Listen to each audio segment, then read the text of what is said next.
So we got more opportunity to get in trouble than we have of staying straight. You don't believe this? Think about your associates and tell me that I'm wrong. Okay. That's your 10th step. This is what keeps us straight every day. Keeps our life straight. Keeps us clean. 10th step. Listen to this 11th step. This is a humdinger. A lot of words in it. It says in that 11th step that we're seeking something. It says, I sought through prayer and meditation to improve my conscious contact with God, praying only for knowledge of His will for me and the power to carry that out. A lot of words. Let's break them down. I'm seeking something through prayer and meditation. What's the difference? What is prayer and what is meditation? Prayer is talking to my new manager. And meditation is listening to him. See? I have observed that the good Lord gave me 2 ears and 1 mouth. That ought to suggest something to us. We should do some listening as well as talking. Maybe twice as much. If we don't listen for our orders, we're not going to get them. So it says in a good book, be still. Be still. And that's what we do in this 11th step. Be still and listen to Him talk to us. So I'm seeking something through prayer and meditation. What am I seeking? I'm seeking to improve my conscious contact with God. Now, what does that mean? That means I have to keep selling myself the idea that He's right here. He's as close to me as you are.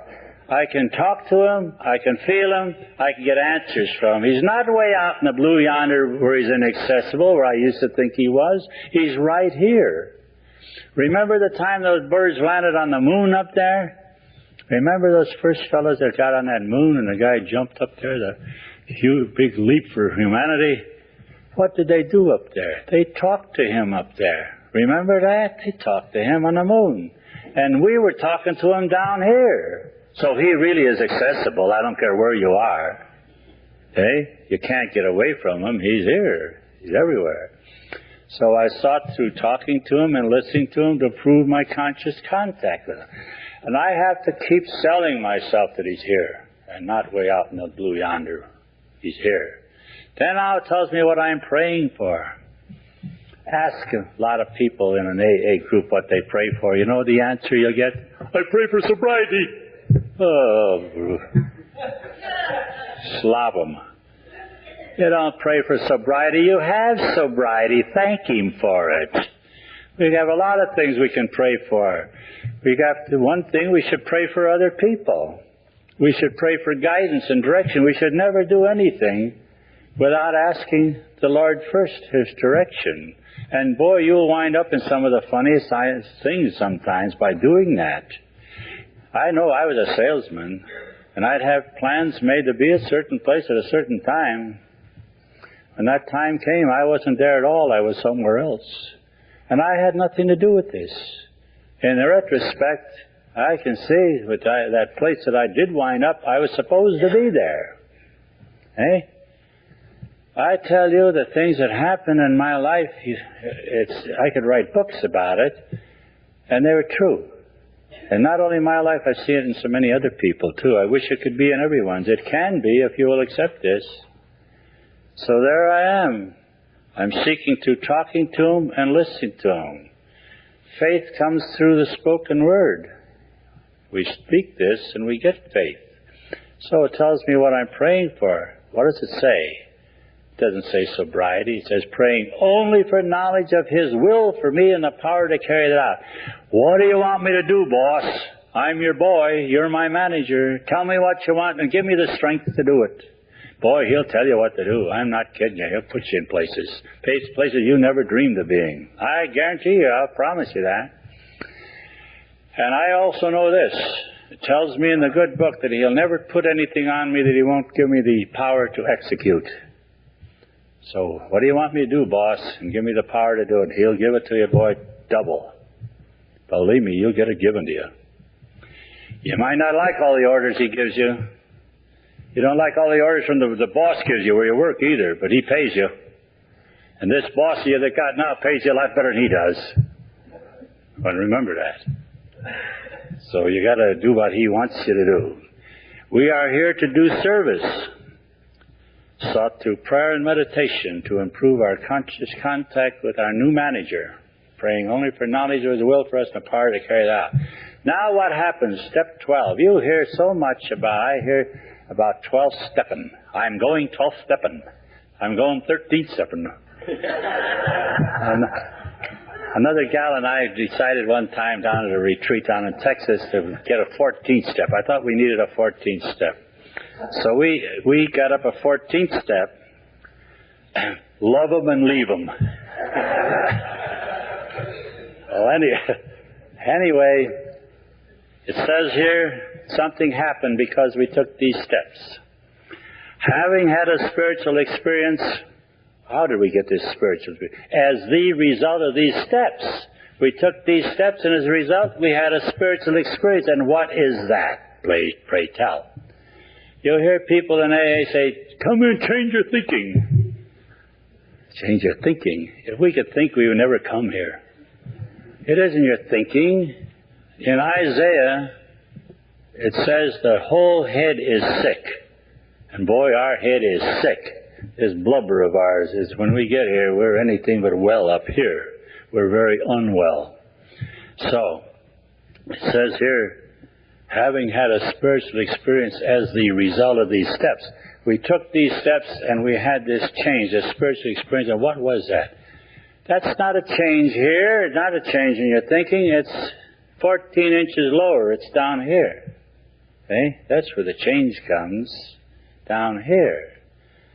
One of the greatest things that ever happened to me, I think I've told some people here this, and it bears repeating because people forget about 90% of what you tell them anyway. When I was attending Oxford group meetings at T. Henry's home in Akron, there was a great big old boy there that took some kind of a shine to me, and he was a real great big rough character, this guy. And I was halfway scared of this bird, Bill Van Horn. Doc fished him out of a nut factory, and he came into the group and he stayed sober the rest of his life. And Bill used to think a lot of me for some reason, or I don't know why. I guess he collected old cats and dogs or something. But anyway, this was the way it was. And Bill always made a point of talking to me after meetings down there in Akron, in that Oxford group place. So he'd get me behind T. Henry's library table where I couldn't get away from him. And this big old bird used to tower over me like a moose. And he would talk to me, and as I say, I was half scared of this guy because he got out of a nut factory, and he was such a big man, and picking on me all the time.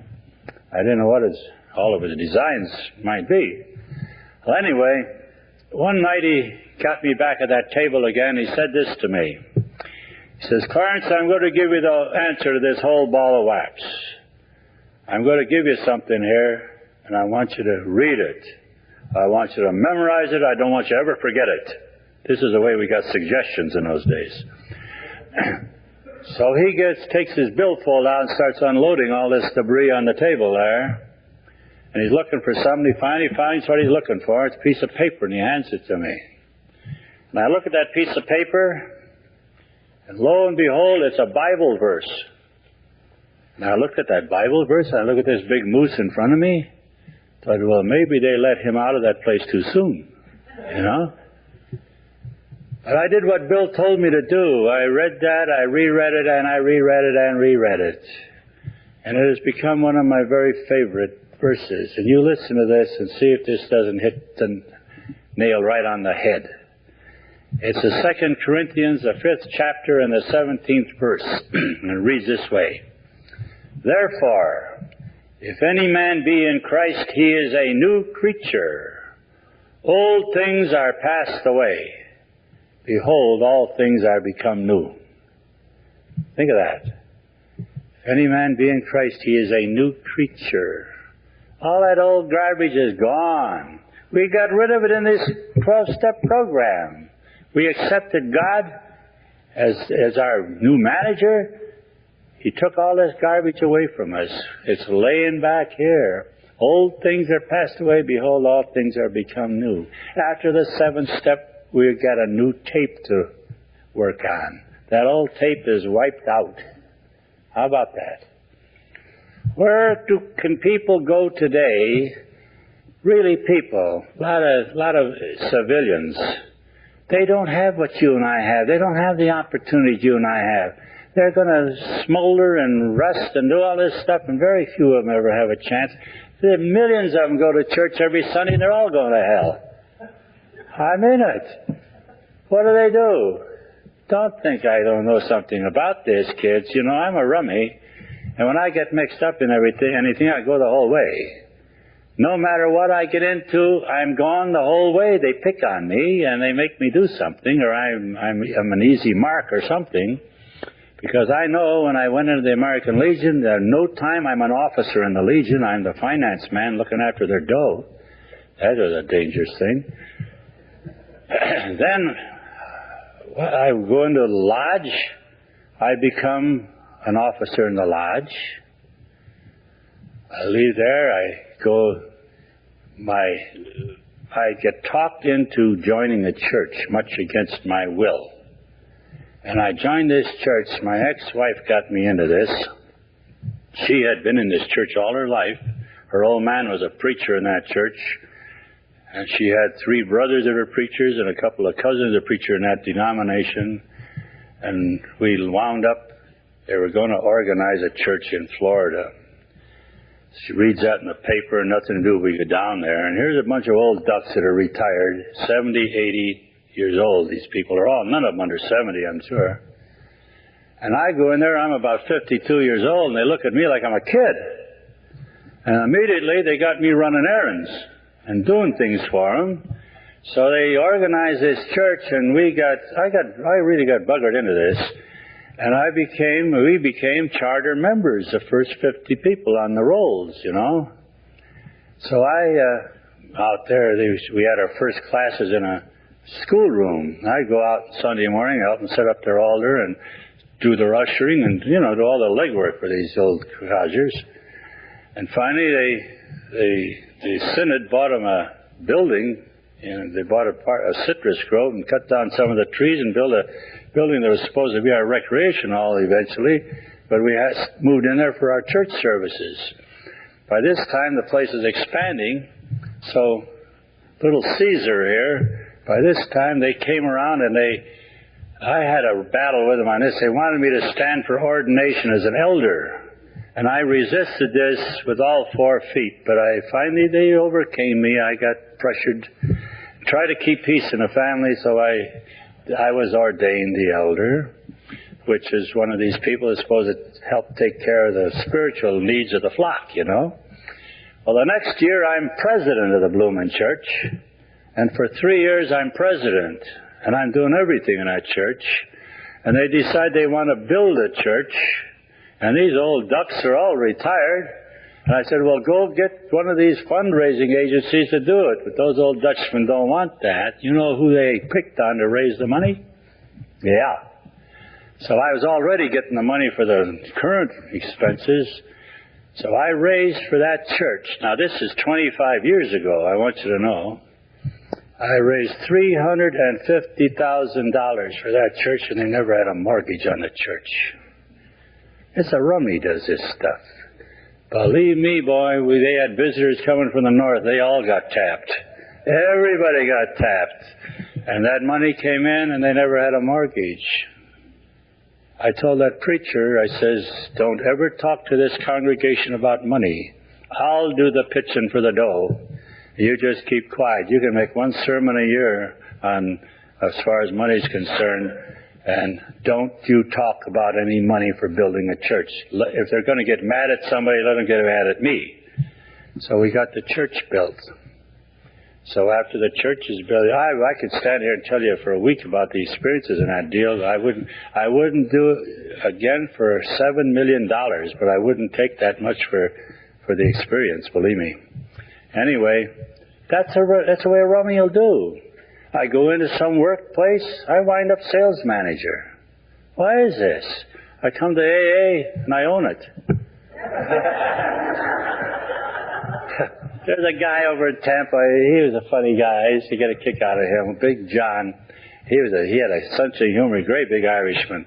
And his wife was very active in Al-Anon. She's always Al-Anoning all over the place, you know. And he gets so damn disgusted with her and her Al-Anon activities. And finally he came into AA. He came over to my group in St. Pete one time, and he's talking about his wife. He says, Clarence owns AA, and his wife there is the president. But this is the way it is. Well, this is what an alcoholic does. A real rummy don't ever sit in the back seat. He's got to be out there running. Or if he don't, somebody pushes him out there and makes him run. We are the kind of people that do things. We are doers. We do things. Naturally, we're going to make mistakes, because people that don't make mistakes never do anything. But the people that make mistakes are going to be doing. People do something are going to make mistakes. You can't help it. But we learn from them. We learn from the expense of other people too. I don't have to learn everything the hard way. I learned a lot of things from other people's experience, and I still do.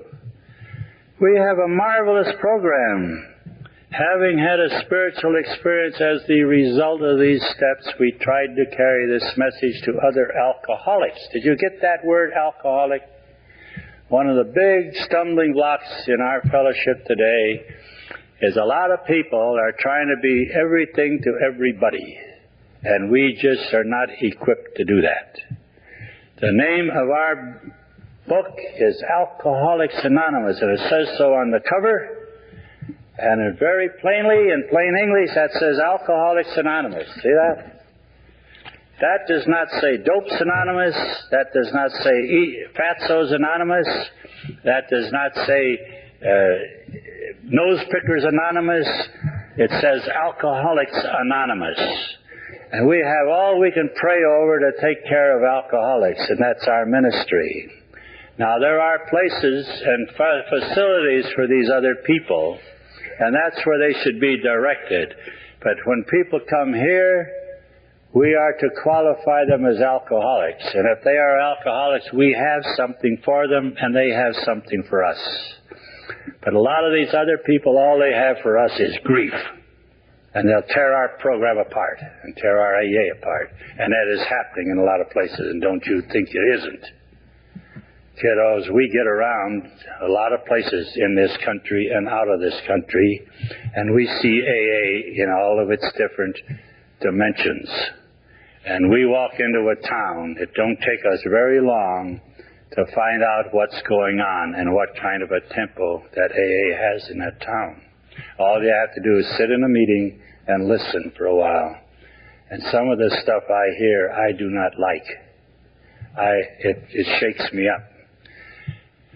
Tell you why. We have a very simple program for alcoholics. And alcoholics, we have a ministry in alcoholics, you and I. You and I are the only people, history has proven this, that have the capacity to steer the alcoholic on the path where he's going to get well and stay that well and get useful. Nobody else can do that. I try to tell you how old this thing of alcoholism is and the different things that have been tried. I think I told someone the other night, I have a book this thick at home about the history of alcoholism, written in early 1800s, this book. And it tells about the different things for centuries past, what people did to try to modify the actions and the drinking of alcoholics, and they all failed. Why? We have the combination. And the only way we succeed is in partnership with our new manager. And I don't say you won't stay dry without that, but you're not going to have much fun doing it. We're always going to be wondering what's going to happen next. I don't wonder what's going to happen next. Everything's going to be all right. Every day's Christmas. Every day's Christmas. I have a good life. Grace has a good life. We have a lot of good friends. One time in my life, I didn't have a friend in the world. Not a friend. I had one cousin that would still regard me. She was all right. We were kids together, but she was the only person I could ever say that had any regard for me at all at one time in my life. Today, I can go any place in the country and out of the country, and I have friends. I said something the other night to somebody. I could make a round-the-world tour here. It wouldn't cost me 5 cents. I go and visit you for a while, and you put me up for 3 days, and I go somewhere else to your house, and so on and so on. I believe that fish and company smell after 3 days. So I would make my visit short and sweet, and I'd be welcome when I come back. Yeah, we can do this. Before, there wasn't nobody allow me in their house, let alone have friends. You're the same way. We got a fellowship here that's the grandest thing that ever happened in history. And it only happened a little over 40 years ago. And you and I are the chosen people. The chosen people. We're chosen for this. And since we're chosen for this, we have a responsibility. And the responsibility is working with people like ourselves. We relate to the alcoholic. We can't relate to these other people. There's differences there. People asking me around here today about drugs. Drugs. When you're talking about drugs, you've got to figure out what kind of drugs you're talking about. I say this, that there are a lot of pillheads belong here. All the difference between them, they chew their liquor instead of drink it. But there's other people that get on hard drugs. There are other facilities for them, and we don't relate to those people for the simple reason that things happen to them that don't have to happen to us, and that will happen to them. A hard drug user eventually gets into the place where he has to pay $50 to $200 a day to support his habit. Where is he going to get it? Where? He has to turn to crime. He goes and steals. The girls steal. They do shoplifting. Then they get into prostitution. It inevitably follows. It's crime, crime, crime. Those people have to be criminals. An alcoholic isn't a criminal. He's a damn petty thief. He's not a criminal. He don't go out killing anybody for a drink. He don't have to.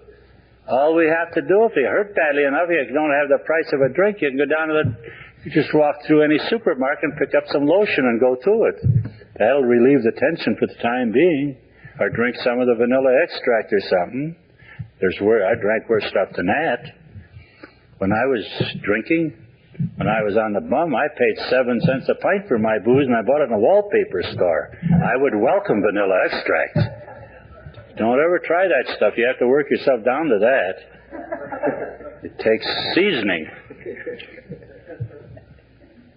So an alcohol is available, and it's accessible. Where hard drugs cost a lot of money. So it brings people into other things they have to survive. And we don't have to do that. All right. We went over the steps. Anybody have any argument or any questions about it? I told you I'd go through these steps, this program, tell you what it was today. Yes, who's speaking? Stand up. I didn't hear you. I take 2 days. I give them 7 steps the first day and take them through the rest of it the next day. Tell them how to live the next day. How long is 2 days? 16 hours? It could be. I've talked to people for 3 and 4 and 5 hours before they've ever gotten ready to go into these steps. I will not chance ruining a person's opportunity to live by rushing them. Sometimes I have to explain things. A person is so bloody screwed up. And so that you have to just ease them along and get them sold on certain things. I have talked to some people 3 and 4. I've talked to some person the whole day and never took them through till the next day. It depends on an individual. Yes, sir. I write them down. No, I write them down. You don't write anything. I don't want you. I can't read your writing. I can only read my own.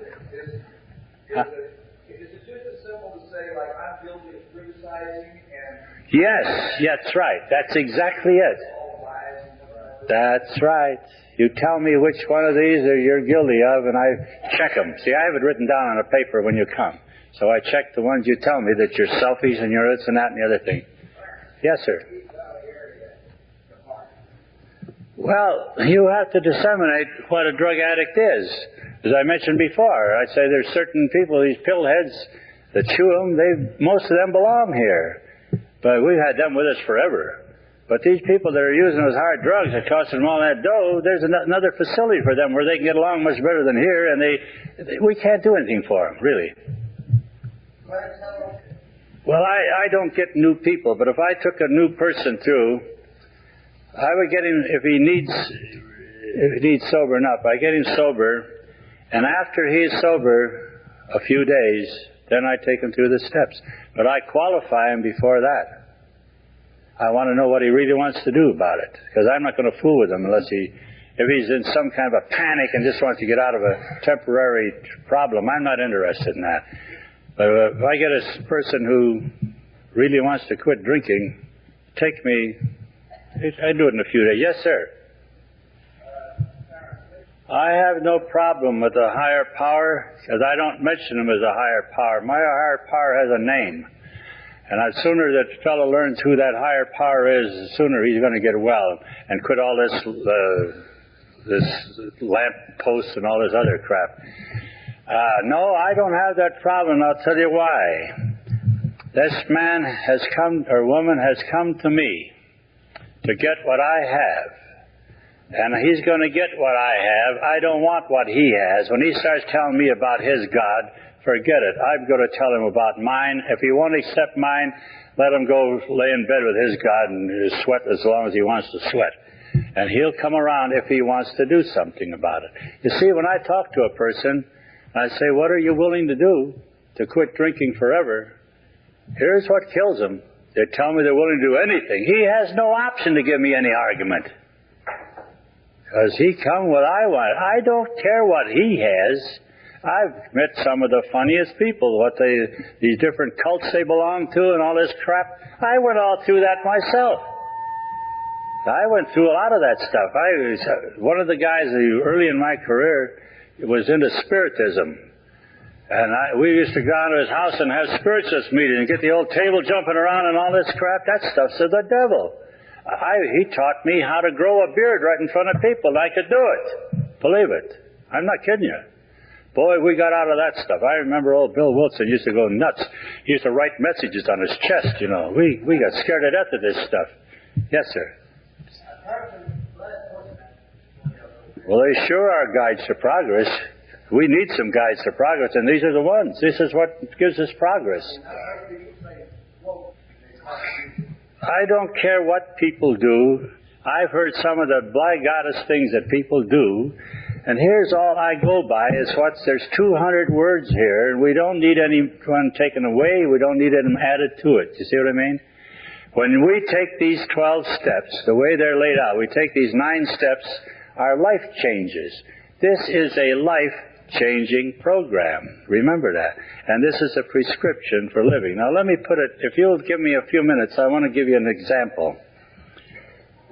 We are terminally ill people. You'll agree with that? We have a terminal illness. We all agree. We've seen people die with this stuff. They're doing it all the time. Millions have. All right. Supposing this. You get sick someday.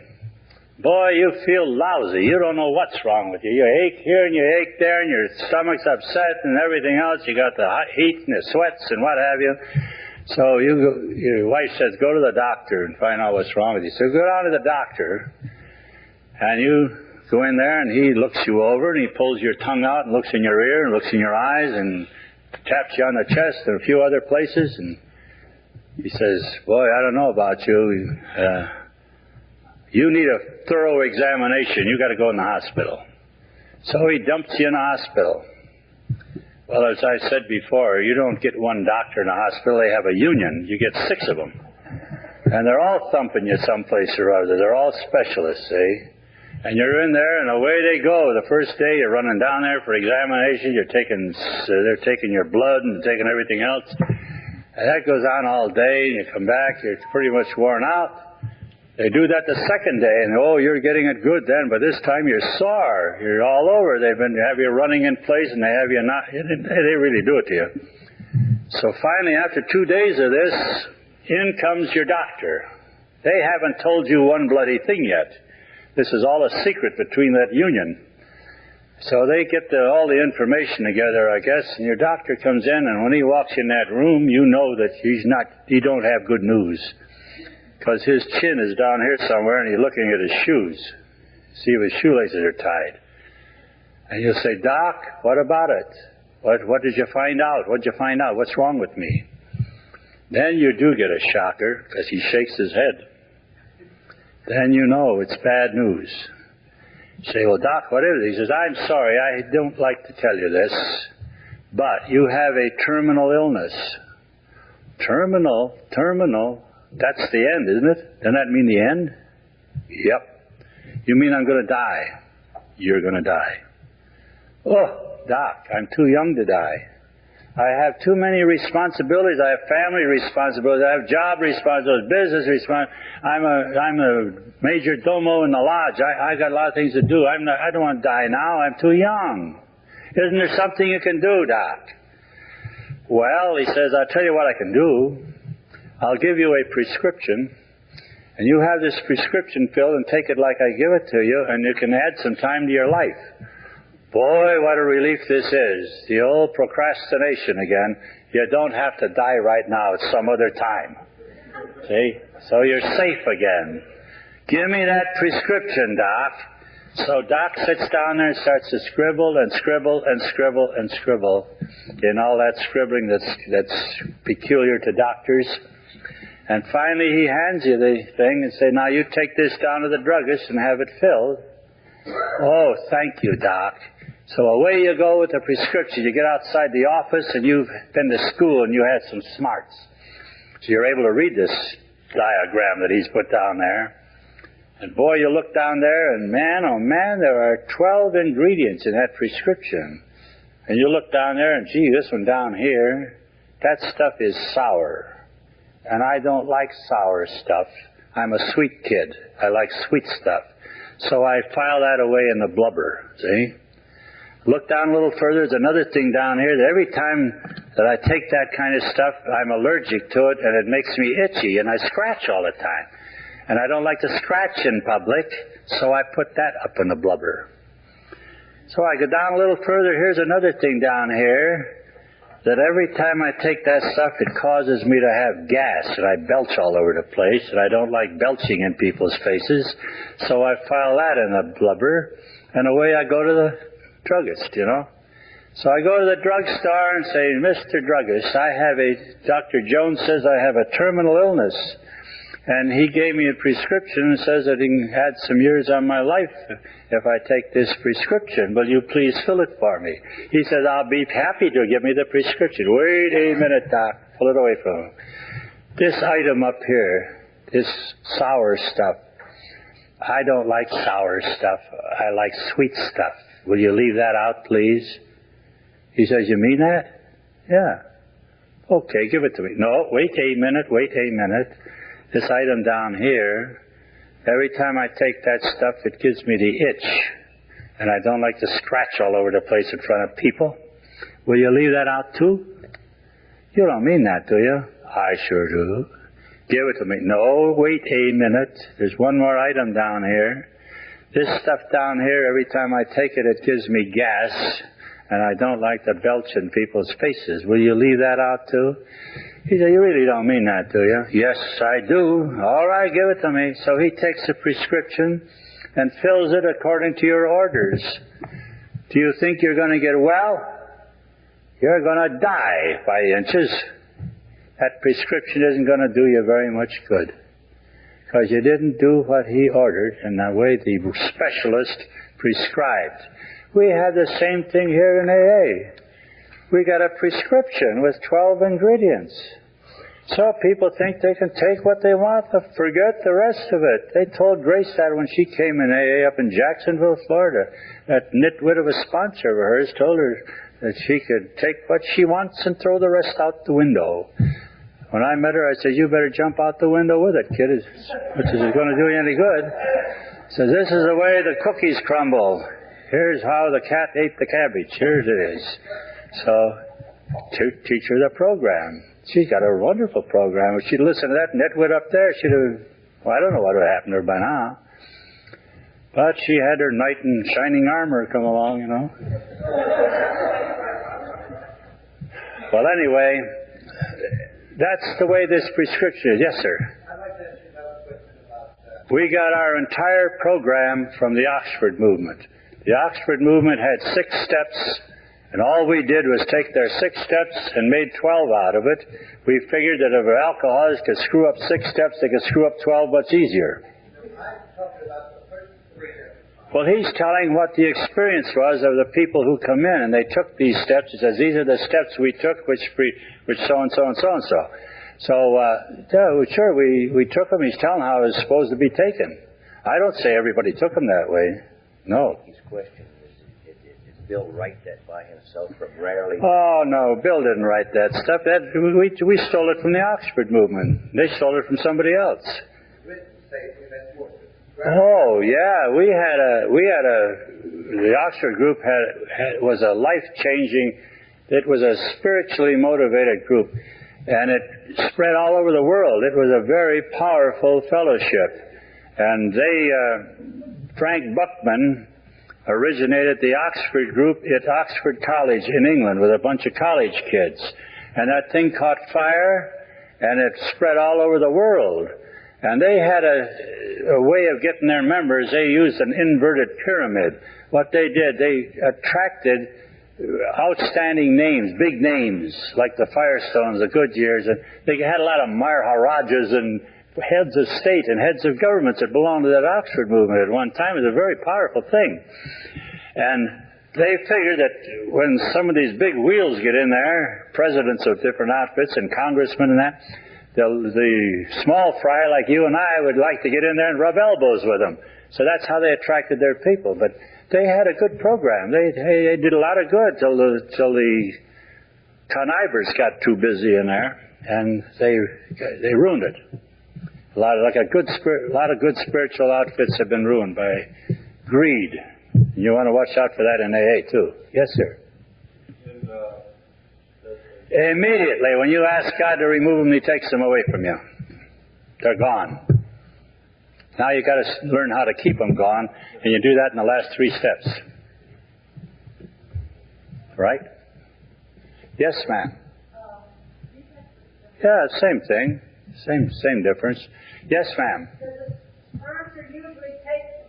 Well, I do. I don't want anybody messing around with my people if I'm taking them through, because there's too many screwballs around that upset everything I'm doing.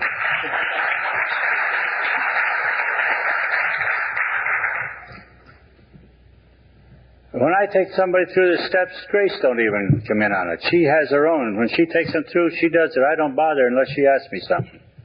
Yes? What is a recovered alcoholic? That's very simple. A recovered alcoholic, you're looking at one.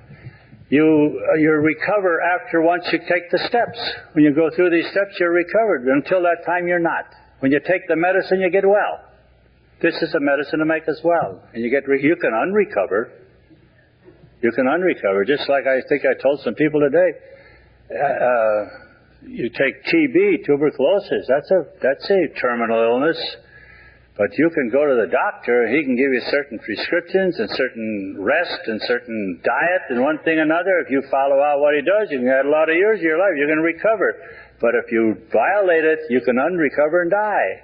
We got the same thing here. You're recovered once you take the medicine. I went over these steps with people. Yes, all of this stuff would be sent to us. All of the whole book would be sent to us in Akron. And we'd blue pencil it, red pencil it, and send it back with our suggestions. And sometimes they'd blithely ignore it, and other times they'd take some of the suggestions. But they put in pretty well what they wanted to up there. Until that God business came, we had an awful battle on that deal. And that's why we compromised, as I understand him. Yeah, it was a composite work of a lot of people. It wasn't any one person that did this whole thing. Actually, Hank Parkhurst, Wilson's secretary, or Wilson's partner, I would say Hank had more to do with the writing of this book and the putting together this book than Bill did. But you never hear of Hank. I see one reference in that one book, Henry P. I never see anything else. And that guy was a powerhouse. Oh, I don't know that. isn't necessary. I tell you, the only thing that's the real necessity in that whole book is chapter 5. Now, a lot of that book was written, remember, that book was written in 1938. That's a long time ago. And a lot of water's gone over the dam since that time, and we've learned a lot of things. As the book says, we will hope to learn more. And it also says you may meet some of us on your happy road to destiny and all that stuff. This was written way back in 38, and we didn't have a whole lot of experience then, see? And in New York, they had less experience where most of this was written than we had in Akron, see? But we have learned a lot of things. But when you get right down to the nitty-gritty of this whole thing, the book originally was written for this one purpose, which at least they told us this, that we put it in book form, and it would reach people where we couldn't reach by word of mouth. So figured that this book would be written, and some guy out here in Podunk out here somewhere would read the book and catch fire and start helping people. That's the purpose of the book. So that was what it was originally supposed to be. But we've learned a lot of things since then. I didn't do this kind of activity with people back in those old days. It was entirely different. I made them surrender, but I didn't have the whole thing down the way I have now. Over the years, I've learned some things, as we all do as time goes by. But actually, when you get down to analyze that big book, the main issue in that book is chapter 5. That tells you the whole story. That's the whole ball of wax. Because there's where you learn how to get your life changed. That's where you make your surrender, and that's where you learn to go out and do your missionary work. Yes, sir. I didn't start it. I hear a lot of stuff. Huh? I don't encourage that kind of stuff.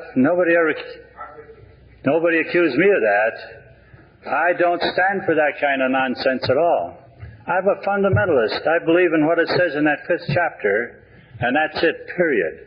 I believe in taking a person like yourself. If you need this and want it, I'll take you through this and teach you how to live. That's my job, and that's my mission here. But all this stuff that they've been putting into AA nowadays, forget it.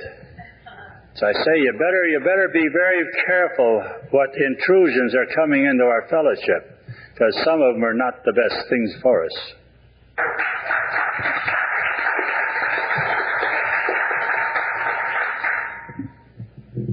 Yes, sir. You have asked a very pointed question, and it is a good one. And I'll tell you this, you can't choose a sponsor. A sponsor should choose you. They've got that ass backwards, too.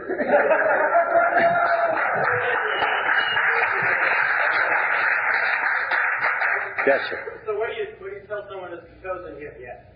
Nobody approaches him? Nobody has chosen him as a sponsoree. They haven't picked him? Yeah. There's something wrong with the setup in your group. The thing is, here's what it originally was meant to do, and we did this for a long time. But as I say, a lot of things change. You couldn't walk into one of the meetings where I used to go. In Cleveland, Ohio, you could not walk into a meeting. Nobody knew where they were in the first place. There's none of their business in the second place. And we didn't have all this crying about anonymity in the third place because we didn't need it. But you couldn't walk into a meeting. Someone had to bring you. Now, if I got your name, I'd go get in touch with you or get in touch with your wife and then get in touch with you, whatever. I would get you prepared for a meeting, and when you're ready for a meeting, I'd take you to a meeting. And then you would join that group, and I'm your sponsor. I teach you the program. People come in now, and this is absolutely the most asinine thing, one of the most asinine. Some guy will come in and say, get yourself a sponsor. How can that guy pick a sponsor? He's going to pick another dingbat like himself. He isn't going to get somebody that's going to be hard on him, that's going to teach him. He'll meet another flake. This is fact. He doesn't know how to pick a sponsor. How is he going to do it? The poor guy's coming in there scared to death and defeated and in all kinds of trouble. He should pick out some guy to sponsor him. He might pick a Chinaman that don't even talk his language. Who knows? It's silly. When someone comes into your group meeting Somebody should nail that person and talk to them, see if they belong anywhere. If they don't, take them in charge. And if you don't have the time to sponsor him, find somebody for him. That's our job. This thing, the way people wander in and out of AA today, it's ridiculous. They yammer and squawk and squall about anonymity. Don't tell anybody below.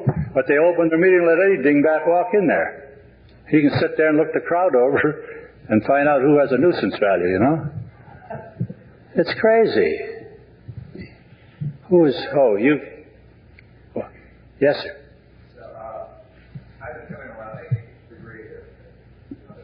I hope she was good and ugly. Because you're a handsome guy. But no, here's the thing. Some people cannot, being the emotional kind of people we are, a whole lot of people cannot do this sponsoring crossways. A man can't sponsor women or women men because of an emotional situation. But there are some people who can do that. They keep their eye on the spiritual instead of on the physical. And this is a problem that a lot of people have. They do all their spiritual work below their belt. And this can be very... But some people can rise above that, and of course, if some man hadn't, I tell you that frankly, I'm the guy that brought women into AA. Bill Wilson and Doc Smith wanted nothing to do with female AAs, female alcoholics. They had thumbs down. There was an awful double standard in those days, but I'm the guy that brought the first gals in. And it never hurt me, and I don't think I hurt any of them, and some of them managed to recover and are still going around and doing all right. But yeah, there's a very strong problem, very acute problem there that you can get mixed up in this girl-boy stuff, and that very often happens. In fact, a lot of people walk into AA looking for stuff like that. I'll never forget old Pop Green in Washington, D.C. Old man Green, Bill Green was his name. He used to be the major domo of that club, and everyone that came to that club, he interviewed them to find out if they belonged there, if they were alcoholic or what they're looking for. So this fellow, Bob Rathke, he and I run around every once in a while, and we just came back from a trip up through Virginia and Maryland and up through there. And when he came in 25 years ago, Bill interviewed him, and he was like this. Poor old Bob was in a bad shape, coming off an awful drunk, and he wanted help. So Bill talked it to him and qualified him enough and knew that he's looking for something. Though he gives him some fatherly advice. Old Bill Green was an older man. He was a real old guy. He was 70 years old. And he says to Bob, Bob, I want to tell you something. Lots of people come to this club. He says, some of these men are coming here to get sobriety, and some of these women are coming here to get sobriety. There are some men coming here to get women. There are some women coming here to get men. He says there's some men coming here to get men, and there's some women coming here to get women. He says, be careful who you associate with here, because you meet all kinds.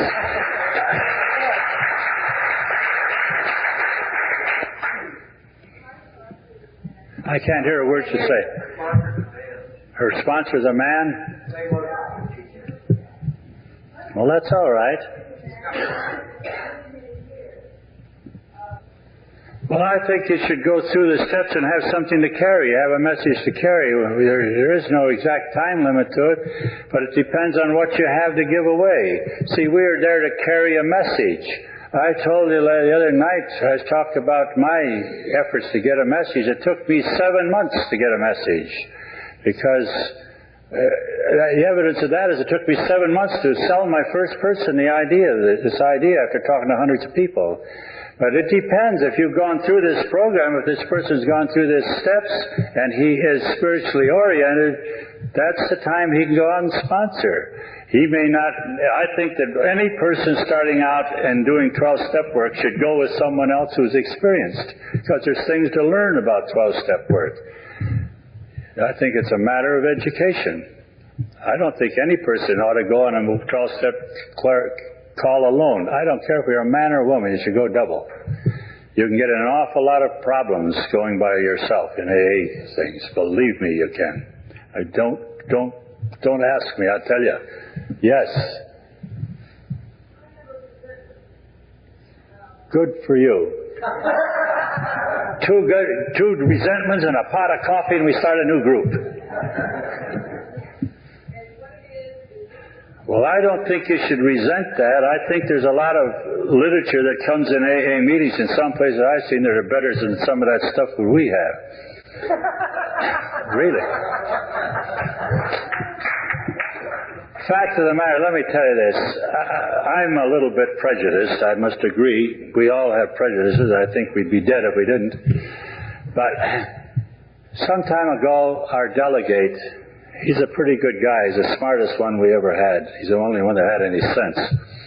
And this guy came to me one day. He says, Clarence, I'm about to go to New York. He says, do you have any suggestions on what I might throw on the table up there? I said, yeah. I says, find out for me who writes this literature that you call literature. He says, what's the matter with it? I says, boy, I'm telling you, whoever writes this stuff must be having nightmares. I says, some of this stuff is awful. He said, like for instance, I says, we got a suitcase full of it there. Pull out your sponsorship pamphlet. I want to show you something. So he pulls it out, and I read on this pamphlet, this comes out of New York. This is Mecca talking. It's telling about what a sponsor should or shouldn't do. Now remember, this is a spiritually oriented program that's based on God, and He's the one that does the changing of our lives. It says there, a good sponsor who is an atheist, I'll get that one. How do you like them apples? How can a good sponsor be an atheist? A good sponsor who is an atheist will not try to convert people to atheism, neither will a person try to convert an atheist into any other belief. Now, what kind of stuff is that to put on an AA pamphlet? Somebody don't know their hind end from third base about what this program is, or they never put anything like that in a pamphlet. Don't get me started on that stuff. Yes, sir. If you want to get in touch with Grace or I about your steps, yeah, well, that's what I'm talking about. Yeah, you would have to phone us and tell us, and we'd see if we are going to be in town. Don't call us this year, though, because we got so many commitments. I've been on the road now for about 5 or 6 weeks. If I get a new person, I usually turn them over to somebody I've sponsored. Well, we get people that have been around AA with various results, and they're not happy, they're miserable. And they come down and we teach them the program like I just went over. This is what we do with them. Well, you're not supposed to. You give them to somebody else. You can't sponsor all those people. You can't. You go crazy. You know, you turn them over to somebody else. That's what I did. Keep them all busy. Yes, ma'am. What do you think of someone having more than one sponsor? I don't think a thing of it. They shouldn't have. They should have one sponsor. I don't want anybody screwing up the people I'm sponsoring. I got a way of doing it, and I don't want anybody running them off the track. One sponsor, that's it. Yes, sir. Hey, clubs, what do you think about it? Well, there are some good clubs and there are some not so good clubs. We had a good club in our town and they threw us out of it. So, I don't know. Clubs are all right in their way, but here's what generally, if they use them properly, but a lot of them don't. A lot of them turn out to be a bums hangout and a loafers retreat, and they're a dating society and stuff like that, and they... if they're run properly, there are some good ones around the country, but a lot of them leave a lot to be desired. I don't think we need them so badly as probably once we did, because people can find things to do with their time without hanging around a club all the time. But some people want them, that's their option. They can have them if they want. Personally, I don't belong to any of them. Thank you. Well, anybody else want to start a fight? That's what we call unity. Yes, ma'am. You want to fight? How many people should sponsor a person at one time? Should a person sponsor at one time? Oh, I don't think you can handle more than one at a time. It takes an awful lot of time and takes a lot of praying. It takes a lot of work to handle a person and get his life turned around. I don't think you can. Yes. All right. If you're sponsoring, you break both sponsors very many people. Hopefully, you make a lifelong commitment to a person. Hopefully. I have taken people through their program, and they have lived for many, many, many, many years, and we are the closest of friends. I have also taken people through steps years and years ago who have nothing to do with me. A bunch of them voted me out of AA one time. That's when we had our first unity in Cleveland. We split in 3 groups, not 2. No, I think you form ordinarily, hopefully, you have a lifelong commitment and friendship with a person. You ought to have. Clarence, you just got to mention that you should only person keep them all your life. No, I don't keep them, but you keep an association with people. Only one? One person? You said you can sponsor only one person at a time. I can only sponsor, they're asking, we're talking about introducing them to the program and becoming their teacher. Yeah, you can't go ahead. We had to do otherwise one time. When they were coming in so fast, we had to teach them in classes. But it isn't necessary to do that now. There's plenty of people here that should be sponsoring someone, so everybody should be busy with somebody. But at one time when we only had a limited number of people there, and we were getting hundreds and hundreds of inquiries every week, we had to do something to absorb them. That's why we got those meetings going on, those training meetings we call them, where these men would come up to us and we teach them 100, 200 people in a group there. So we don't have to do that anymore. There's plenty of people here who ought to be busy sponsoring somebody, teaching someone. It's good for you as well as it is for the person. Yes, ma'am. Clarence, I think you misunderstood me. You said that you should only sponsor one person at a time. Yeah. And it should be a lifelong relationship with some of them just like and all that. Well, what you mean is guide them through the steps. Teach them through the steps one person at a time. Right. And then go on maybe to another. In other words, you can sponsor more than one person. That's right, because that person you're sponsoring has more bloody problems that you've got to help him with. Yes, who is over here? Yes, ma'am. I don't have a question, Clarence. I just wanted to share something that was very much what you're talking about as far as sponsoring and Alcoholics Anonymous. And their best candidate has been yours. There you go. Somebody wasn't carrying the message, were they? You see, Grace said the best. Grace said the best. okay. Here's what I was going to say something. I forgot what it was. It's old age. No, we are obliged to let people know. We are the only people that can let them know. Like I told you, Grace does. She tells everybody. If we go putting our candle under a bushel, nobody sees it. We got to go out and tell people. And there's plenty of people to be told.